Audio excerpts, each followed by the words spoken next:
It's been roughly a month since the Trump administration backtracked on its promise to release additional materials in the Epstein investigation. But what is clear is this has now created a controversy that is not going away. It is a rare instance of a time when President Trump cannot change the conversation. So our colleague Elena Treen and I have been talking to sources about what's next. We're told administration officials are watching coverage of this very closely.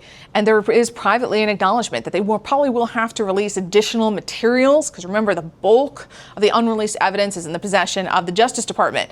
But any of those materials would likely be heavily redacted, and usually lots of blacked out lines or fully blacked out pages don't do much to tamp down concerns about transparency or conspiracies. Now, administration officials also acknowledge that the president's repeated comments about this investigation, continue to keep it in the news, but they say a lot of the reason he does that is because he's so frustrated. They have some other irons in fire, other options potentially. We know the Deputy Attorney General talked to Ghislaine Maxwell in her prison last week. Unclear what they got from her, unclear what they'll do with it.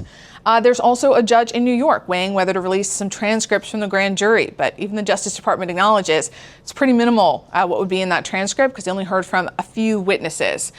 But administration officials acknowledge the only thing they can't do here is overpromise again. But they do seem to recognize that until people get answers, this is not going to die down.